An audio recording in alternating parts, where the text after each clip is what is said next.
నమస్కారం. శ్రీమాత క్రియేషన్స్కి మీ అందరికీ హృదయపూర్వక స్వాగతం.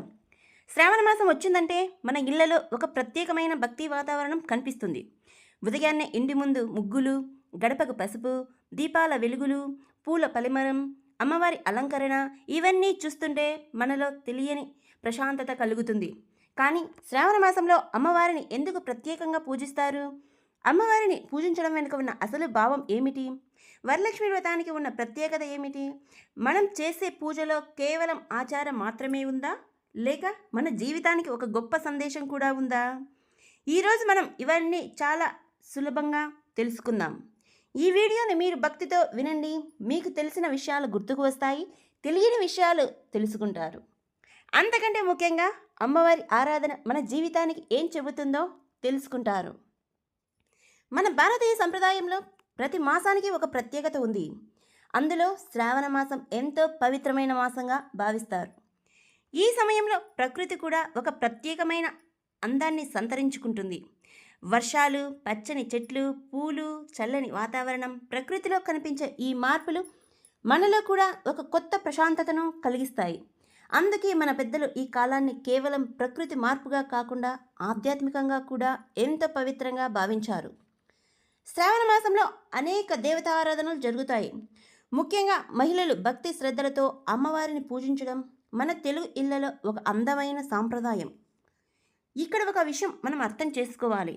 అమ్మవారిని పూజించడం అంటే కేవలం సంపద కోసం ప్రార్థించడం కాదు.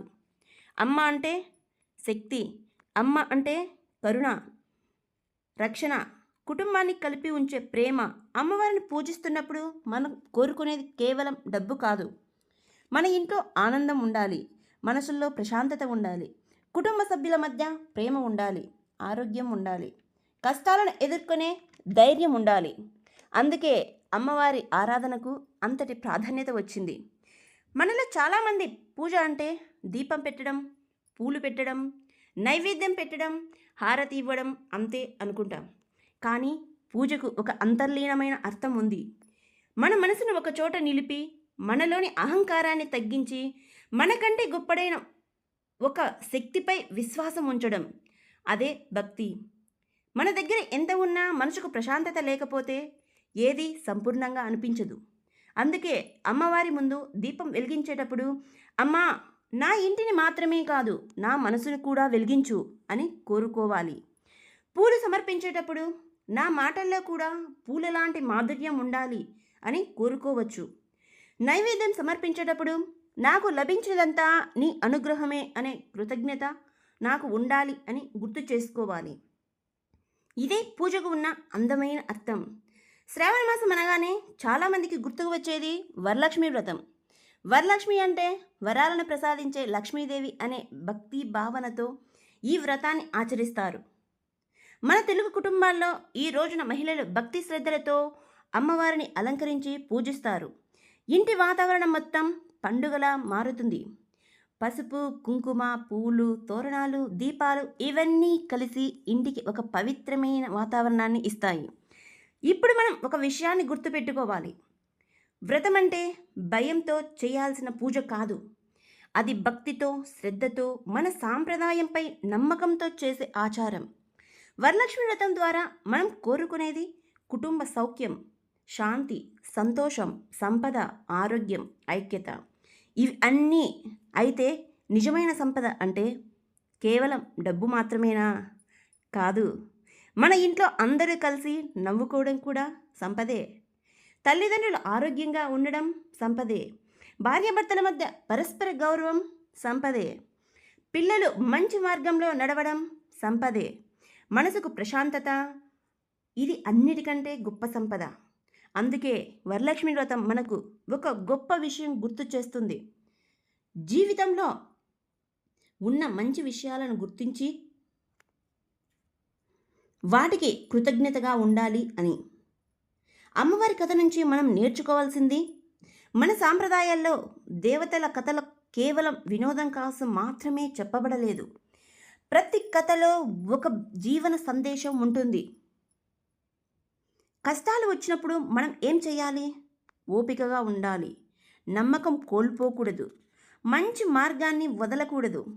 ఇతరులకు సహాయం చేయాలి, మనకు ఉన్నదాన్ని పంచుకోవాలి. ఇలాంటి విలువలను మన పెద్దల కథల ద్వారా మనకు నేర్పించారు. అందుకే అమ్మవారి కథ వింటున్నప్పుడు అమ్మవారు నాకు ఏం వరం ఇస్తారు అనే ప్రశ్నతో పాటు అమ్మవారి నుంచి నేను ఏ మంచి గుణాన్ని నేర్చుకోవాలి అనే ప్రశ్న కూడా మనలో ఉండాలి. మన ఇంట్లో లక్ష్మీదేవి పూజ చేస్తూ ఇంట్లో ఉన్న వ్యక్తిని అవమానిస్తే ఆ పూజలోని అసలు భావాన్ని మనం కోల్పోయినట్లే. దీపం వెలిగిస్తూ మన మాటలతో ఇంకొకరి మనసులో చీకటి నింపితే మన భక్తి అసంపూర్ణంగా మారుతుంది. అందుకే అమ్మవారిని పూజించడం మాత్రమే కాదు, అమ్మవారి గుణాలను మన జీవితంలోనికి తీసుకురావడం కూడా ముఖ్యం. అమ్మవారి నుంచి నేర్చుకోవలసిన 5 జీవిత పాఠాలు. ఓపిక. జీవితంలో ప్రతి విషయం మనకు కావలసిన సమయంలో జరగదు. కొన్ని విషయాలకు సమయం పడుతుంది. అప్పుడు మనం నమ్మకాన్ని కోల్పోకూడదు. మన దగ్గర లేని దాని గురించి మాత్రమే ఆలోచిస్తే మన దగ్గర ఉన్నదాని విలువకు మనకు కనిపించదు. అందుకే ప్రతిరోజు ఒకసారి అయినా నాకు ఉన్నదానికి ధన్యవాదాలు అని మనసులో చెప్పుకోవాలి. మన దగ్గర ఎక్కువగా ఉన్నదాన్ని అవసరంలో ఉన్న వారిలో పంచుకోవడం గొప్ప గుణం. అది డబ్బే కావాల్సిన అవసరం లేదు. ఒక భోజనం కావచ్చు, ఒక సహాయం కావచ్చు, ఒక మంచి మాట కావచ్చు, ఒకరి బాధను ఓపికగా వినడం కూడా కావచ్చు. పూజ చేసి బయట ప్రపంచంతో మంచిగా ఉండడం మాత్రమే కాదు, మన ఇంట్లో ఉన్న వారితో కూడా ప్రేమగా మాట్లాడాలి. ఎందుకంటే ఇల్లు ప్రశాంతంగా ఉంటేనే మనసు ప్రశాంతంగా ఉంటుంది. కష్టం వచ్చినప్పుడు నేను చేయలేను అని అనుకోకుండా దేవుడిపై నమ్మకం పెట్టుకొని నేను ప్రయత్నిస్తాను అని అనుకోవాలి. భక్తి మనకు ప్రయత్నం చేయకుండా ఉండడానికి కాదు, ప్రయత్నం చేయడానికి, ధైర్యం ఇవ్వడానికి. మీ జీవితంలో ప్రస్తుతం ఏదైనా సమస్య ఉండవచ్చు. మీరు ఎవరికీ చెప్పుకోలేని బాధలో ఉండొచ్చు. మీరు ఎంత కష్టపడినా ఫలితం రాలేదని బాధపడుతుండవచ్చు. లేదా మీకోసం ఎవరూ లేరని అనిపిస్తుండొచ్చు. అలాంటి సమయంలో మీ మనసులో ఉన్న బాధను అమ్మవారి ముందు పెట్టండి. మీకు తెలిసిన మాటల్లోనే చెప్పండి. పెద్ద పెద్ద మంత్రాలు తెలియాల్సిన అవసరం లేదు. నిజమైన మనసు చాలు. అమ్మా, నాకు బలం ఇవ్వు, నా కుటుంబానికి శాంతినివ్వు, నేను తీసుకునే నిర్ణయాల్లో మంచి మార్గం చూపించు, నన్ను నేను కోల్పోకుండా కాపాడు అని చెప్పండి. ప్రార్థన అంటే సమస్యలు వెంటనే మాయమవ్వాలని అడగడం మాత్రమే కాదు, ఆ సమస్యను ఎదుర్కొనేంత మనశ్శక్తిని ఇవ్వమని అడగడం కూడా. ప్రార్థనే శ్రావణ మాసంలో అమ్మవారికి ఒక దీపం వెలిగించండి. కానీ ఆ దీపంతో పాటు నీ మనసులో కూడా ఒక మంచి ఆలోచన వెలిగించండి. ఒకరిని క్షమించండి, ఒకరికి సహాయం చేయండి, ఒకరికి మంచి మాట చెప్పండి. ఇంట్లో అందరితో ప్రేమగా మాట్లాడండి. మీకు ఉన్నదానికి కృతజ్ఞత చెప్పండి. ఇవి కూడా అమ్మవారికి సమర్పించే పూలే. ఎందుకంటే అమ్మవారికి మనం సమర్పించే పూల కంటే మన జీవితంలో మనం పంచే ప్రేమే మరింత అందమైన పూజ. ఈ వీడియో మీ మనసుకు కొంచెమైనా ప్రశాంతత ఇచ్చిందనుకుంటే మీకు ఇష్టమైన ఒక వ్యక్తితో ఈ వీడియోను షేర్ చేయండి. బహుశా మీరు పంపిన ఈ ఒక్క వీడియో ఎవరి ఒకరి మనసులో ఒక చిన్న ఆశను వెలిగించవచ్చు.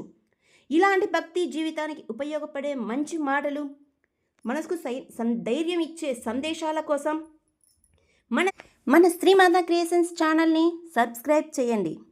మీ ప్రేమ, ఆదరణే మా బలం. మీ ఇంట్లో వెలిగే ప్రతి దీపం మీ కొత్త జీవితంలో కొత్త ఆశకు వెలుగుగా మారాలని మనస్ఫూర్తిగా కోరుకుంటున్నాను. మళ్ళీ ఒక మంచి సందేశంతో